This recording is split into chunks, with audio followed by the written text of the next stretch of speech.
to get conditions that will enable them produce refined output from the petroleum sector in Nigeria and export from Nigeria. Put those incentive schemes in place and make it available. I know that it's been said that people should come in and set up refineries, but the conditions are not attractive enough right now. If we make them attractive enough, we'll end that problem. Thank you very much. Mohammed, your next question. Doctor, what policy initiatives will you propose towards ensuring that capacity utilization of the Nigerian manufacturing sector improves drastically from the present low level? Thank you. It's not just that the capacity utilization is low. It is that Nigeria is going through a tragic process of deindustrialization. 15, 20 years ago, manufacturing contributed nearly 14% of GDP. Last year, it contributed about 3.7% of GDP. Michelin, after 40 years of manufacturing in Nigeria, just a couple of weeks ago, shut down manufacturing facilities in Nigeria and are going to be importing tires into Nigeria. Any economy that is growing in the modern era grows through growth of manufacturing, but Nigeria is doing the exact reverse. We will change that by dealing with the biggest problem, infrastructure. Ensuring that infrastructure is optimal will mean for us dividing Nigeria up into 6 zones of development. And in each zone, we'll set up an industrial park.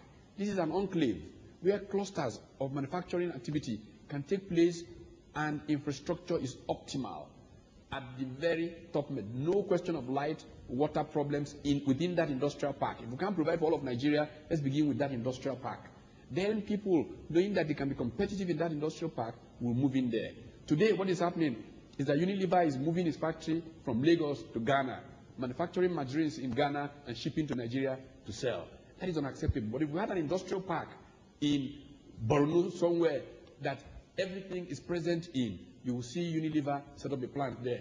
If we went to the rivers area with gas abundantly available and set up an industrial park where gas is made so cheaply available that anybody around the world that wants to be competitive in heavy industry will think of setting up there. We will create millions of jobs, we will revive Nigeria's manufacturing, and we will have our graduates working again, our country with possibilities of escaping poverty. Because we cannot escape poverty until we deal with quality jobs. When I hear about poverty alleviation, keke this and that, I say, what a misunderstanding of the concept of economic development. You don't develop like that. It's about economic growth, and that growth taking place with equity. What they do is they go and hand out money to their friends and party loyalists. You give a man fish, he's hungry tomorrow. You teach him how to fish, he will always eat. That is what the challenge is for Nigeria, and manufacturing is our way forward. I also have an idea of how small manufacturing can be supported through an entrepreneurship extension service program that I will talk about some more, because I know that my time is about up. Thank you very much, Doctor, for being conscious of the time. General, we're looking at the manufacturing sector. It is said that capacity utilization is at possibly its lowest ever this time. What would a government led by General Muhammadu Buhari do to change this? Well, I believe you could recall that there was a policy called Petroleum Stabilization Fund. This was a deliberate policy developed in the 70s, where a liter of petroleum products in Port Harcourt will cost the same thing in Sokoto, in Maiduguri, in Kano, and in Badagry. So that manufacturers will not say, no, we can't start our industry where the raw materials are because the cost of energy is too high. Now that we have reformed that, a liter, if you can get it in Port Harcourt, because I was in Port Harcourt yesterday, there was queue at the filling stations. If you can get, say, at 65, maybe in Maiduguri it will be 120. So nobody will go and site a factory in Maiduguri, no matter the raw material there, because he can't break even. He can't even break even. And more importantly, the provision of fire itself. A drum of diesel will cost you in Katsina between 20 to 25,000 naira. How can you run a factory on that when there is no power? I think the policy of this government on industrialization, on creating jobs and so on, is extremely faulty. Thank you very much, General. Tamani, you have the next question for the General. Over the years, the Land Use Act has been a subject of national controversy. Peasant farmers and families do own farmlands from generation to generation. General Buhari, if elected president, what modifications would you propose that will make the peasant farmer benefit from the Land Use Act? I wish you hadn't asked me that question. It's an extremely sensitive question in this country. I think the land law in northern Nigeria was that the land belongs to the government. When there is a project that the government needs the land, the compensation it pays is the worth of your asset on the land, whether you have a permanent building or a thatched hut, whether you have mango tree or neem tree, and then you have to move. But in the south, I understand we can have a land case for a generation or 2 generations. But what the government that introduced the Land Act or decree did, because it wanted development and the cost of land is becoming too much in the south, hence we have more of military establishment before in the north, because land was virtually free, was to say, okay, if you want development in your area, then you provide the land. That was why at the site, the government built the refinery in Wari. The cost of filling the place and putting the columns there was more than equal the amount of money for transporting the equipment for Kaduna refinery, where not a single filing was done because the land was solid. That was when people objected in council, why go and build a refinery in Kaduna while you have got so much on the coast? So the economic argument was offset by this problem of land in the country. I wouldn't like to lose my votes in the south by telling you here that that law should be revised, that their piece of land will not be compensated for them according to their culture. No, I will not answer that question. Thank you very much. All right, General, thank you so much. Dr. Patu told me the Land Use Act. General Buhari is such a remarkable man because he's an honest man. But I'd like to tell you that the future of prosperity in this country depends on the question you've just asked us. The prosperity of nations depended on what a Peruvian economist called Hernando de Soto calls the mystery of capital. Capital that has allowed people to make progress has come from their ability to take something like a piece of land, either in their homestead or whatever, and it will have value because there are what are called representational systems, where they are written down, C of O or whatever is available, and that poor man can go and leverage on that piece of land to get a facility, to start a small business, and can get a mortgage and a second mortgage on a house. That is how economies developed. If you go and look at the history of how America became prosperous, it was because they passed an act in the U.S. Congress that gave land that capacity, and people, after fighting, ultimately who owns land is God. I don't know who brought land. We all met it there. God gave it. Some people met it. But we have to, for the purpose of progress, enact legislation that gives right over land to people in a way that they can use it to create wealth. As De Soto and many people who have talked about this point out, the so-called poor have assets, but failure of their institutions prevent them from converting their assets into capital. The land laws, if we do them right, will help us convert land into assets and make the poor prosperous. Thank you very much, Dr. Utomi.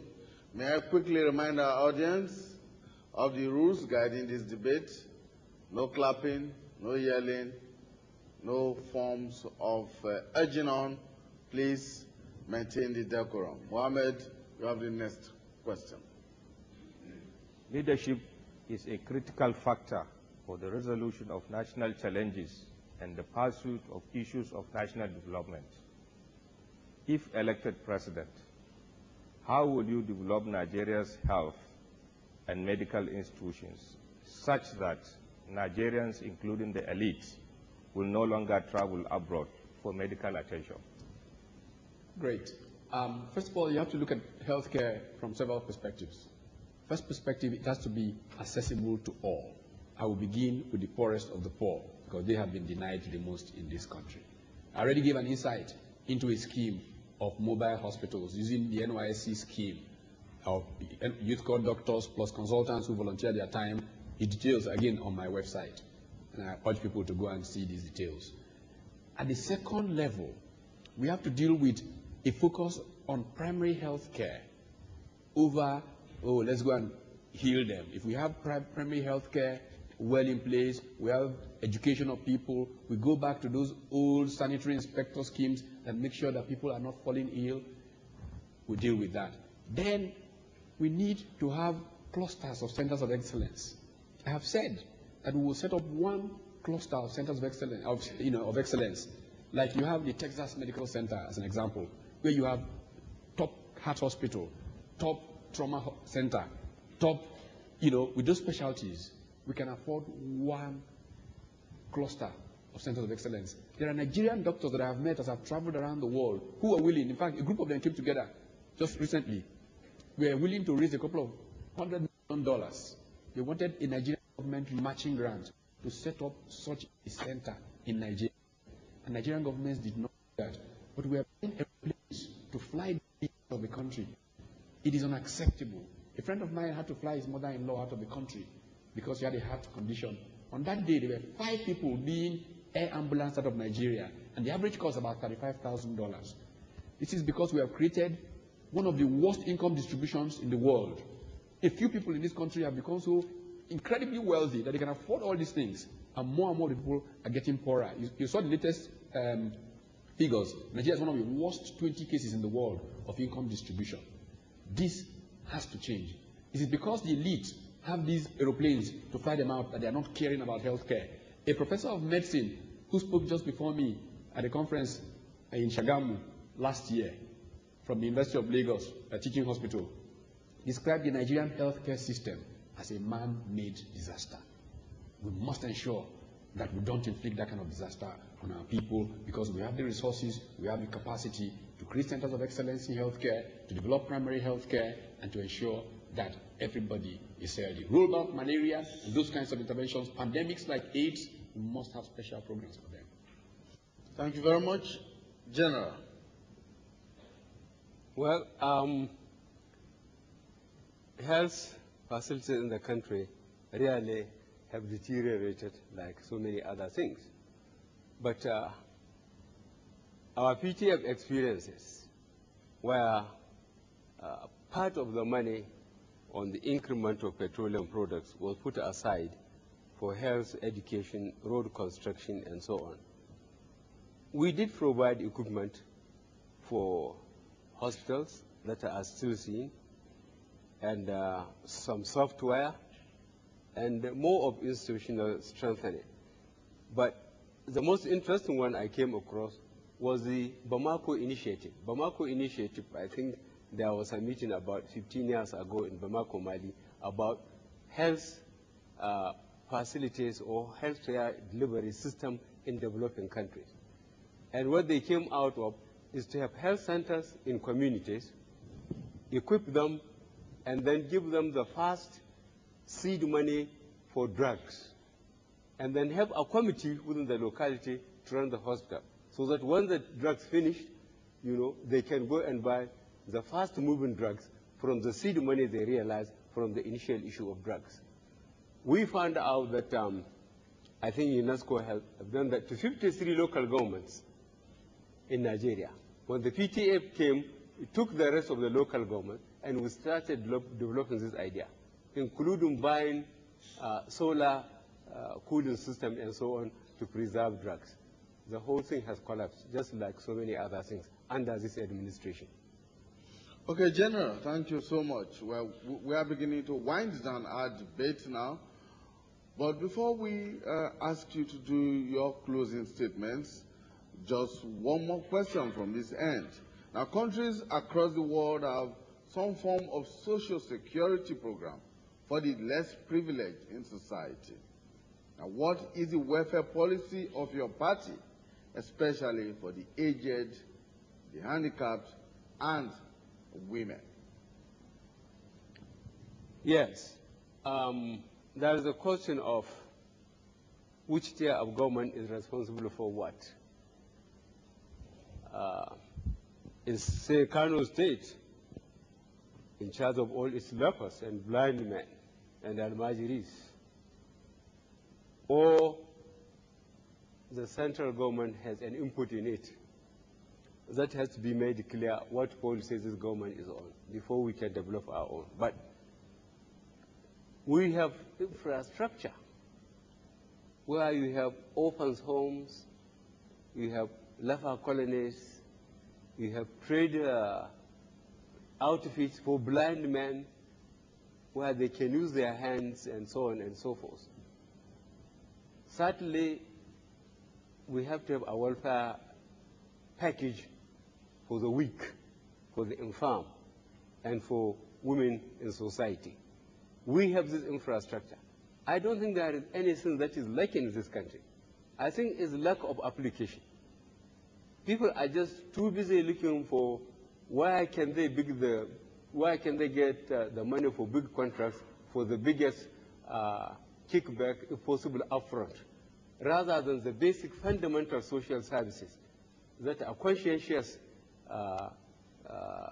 civil service or technocrat will be interested in. So certainly there must be a comprehensive program for the weak, the aged, and women. Dr. Otomi. The measure of a society's worth is in how it treats its weak and its challenged. This society has not done enough in the culture of the last 20 to 25 years to be a caring society. And the fundamental policy thrust of the African Democratic Congress is to be a caring government. But caring has to be within limits of what is allowed in the Constitution and the creativity of those who give leadership. Part of why we have a fiscal responsibility bill waiting to be signed into law is to create the context for collaboration between tiers of government to provide value to Nigerian lives.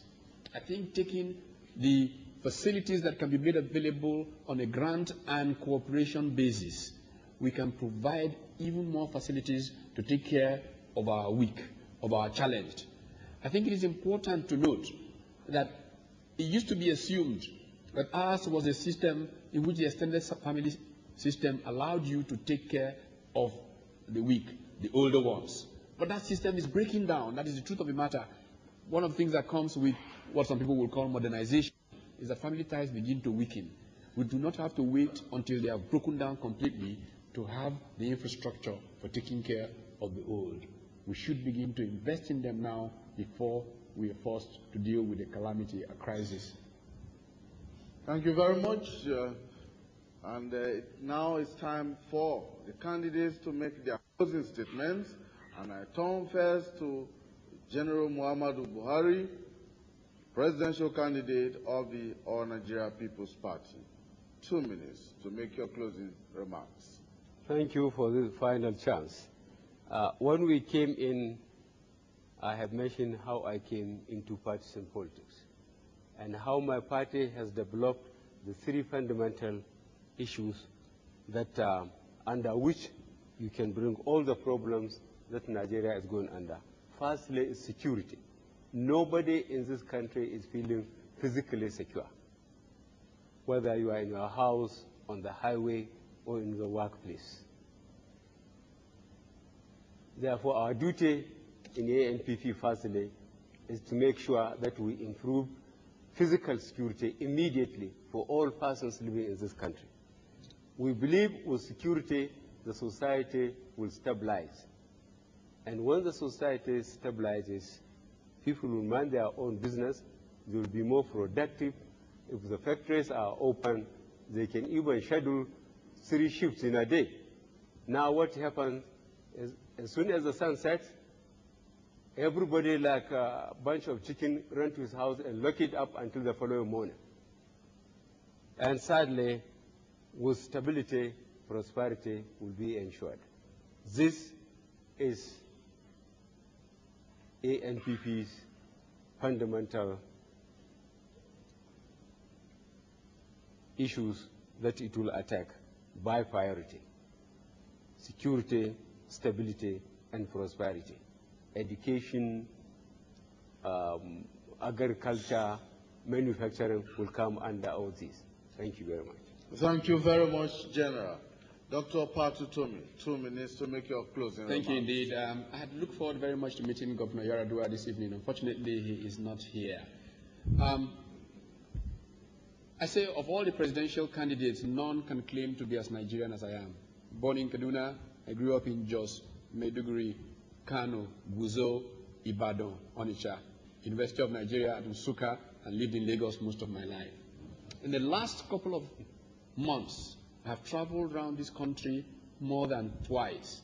Because I can't afford to hire planes that they use government resources to do, I've been traveling by road, and I've been meeting the real Nigerians. I have felt the pain of the manufacturer in Kano who had to pack up his plastics factory because he was getting light for only a few minutes a day. I've had the pain of opening my campaign in Oloibiri and seeing where oil was first struck in Nigeria, desolate, uncared for. I've had the pain of walking the streets of Oshogbo, of staying in front of the house that I grew up in Kano and seeing people living less than what you expect of animals in some societies. And I think that is unacceptable.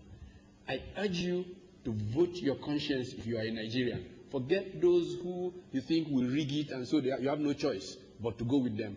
Vote your conscience and let history judge you for deciding to give this country a new lease of life. Because it is possible to give this country a new lease of life. With our programs focused on employment generation, the twin securities, as I call them, security of life and property, and food security. Security of life and property means a reinvention of the Nigerian police force. I believe in policing being community-based. That means we'll have state police, we'll have federal police, and we'll have police that's engaged at that level. And we'll do with education what has been done elsewhere. I thank you for the privilege of being here tonight, and I wish all of us Godspeed. Thank you very much, gentlemen. Thank you so much for joining us on this debate. That's it, ladies and gentlemen, the last debate in the series of the 2007 presidential debate. The 2007 presidential debate is brought to you by the Nigeria Elections Debates Group, NEDG, with support from INEC, NOA, NBC, BORN, NUJ, Nigerian Guild of Editors, Nigerian Newspapers Proprietors Association, the Nigerian Economic Summit Group, the Nigerian National Democratic Institute, and the Joint Donor Basket Funds. BORN member stations are our official broadcasters. Africa Independent Television, AIT, is the official production station for global distribution of the 2007 presidential debate signal. Africa's biggest radio network, Radio Nigeria, is our official production station. To our viewers across the globe, many thanks for watching, and to our radio audience, thanks immensely for listening and for staying with us from Monday when the presidential debate started. We will now please request the two candidates to proceed to the center, shake hands, and embrace as a mark of friendship and camaraderie. Yeah, what a wonderful pleasure. I like this so much. Thank you. We will take this country. Thank you very much. To our esteemed audience, we say we are most grateful for your participation, and from my panelists, Mohammed, good night, and from Tamani Yusuf. Good night. Good night. My name is Imoni Amarere, and this is wishing you the very best. Indeed, we wish Nigeria the very best as we go into the polls. Bye-bye and good night.